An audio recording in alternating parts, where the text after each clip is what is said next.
If you're someone who'd enjoy visiting botanical gardens around the world, boy, do we have a treat for you tonight. A taste and a smell of gardens around the world. A sneak peek at Fleur de Ville Voyage Showcase at Assiniboine Park's The Leaf. CBC's Marjorie Dowhos joins us now live from inside this beautiful show. Marjorie, how is it? Well, Janet, words can really not explain just how beautiful it is. If you've seen pictures, you can see the designs and the dresses on the mannequins and the flowers, but you actually have to see in person just how much detail goes into the work here. I'm joined now by Tina Barkley, who is one of the co-founders of Fleur de Ville. Well, hello, Tina. Hello. A warm Winnipeg welcome to you. I know you came in the middle of a snowstorm, but tell us a little bit about Fleur de Ville for people who have never experienced it or heard of it before. What is it? Well, we're based in Vancouver, but we take our shows all over the world, and really what we do is we bring flowers to the people. We spread joy through flowers, and what we try to do is celebrate local floral talent. So what's really special about the show is that each installation is designed by a local floral artist, so a different florist for each thing that you see here today. What inspired you to do this? You and your co-founder, Karen, came up with this idea. What inspired that? Do you know what? Flowers mark every major milestone in our lives, from birth to death. We celebrate with flowers. And I think everybody has a connection to flowers, whether it's your grandmother's garden or something you planted as a child. I think flowers just make everyone happy. There's a real connection to flowers and nature. And we thought there's nothing in the world, even something like the Chelsea Flower Show, is not all about flowers. We took the best of all those flower type things and we tried to create something, and we have created something that's become a bit of a worldwide phenomenon. I want to know about, because when you take a closer look at the mannequins that are on display here at The Leaf, you can see the detail, you can see the work that goes into it. Tell us a little bit more about how you work with the florists to come up with what we're seeing here tonight.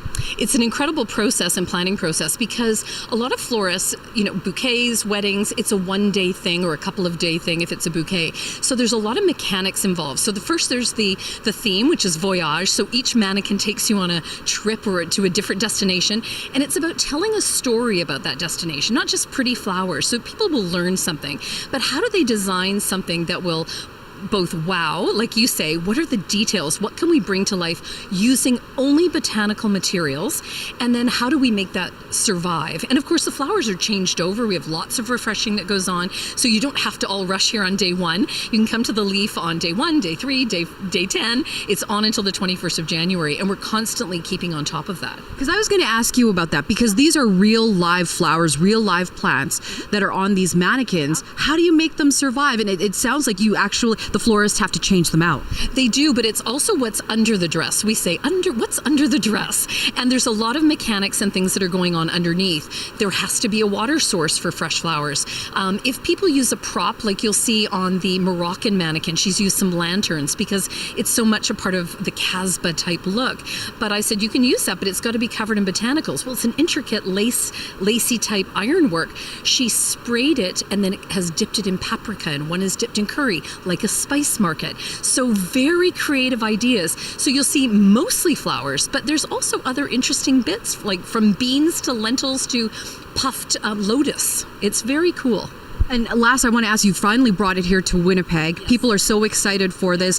What made you decide that it should come here to Winnipeg? That is an easy answer. It's this facility. The Assiniboine Park Conservancy is such an incredible venue. I feel so lucky that this is here in Canada.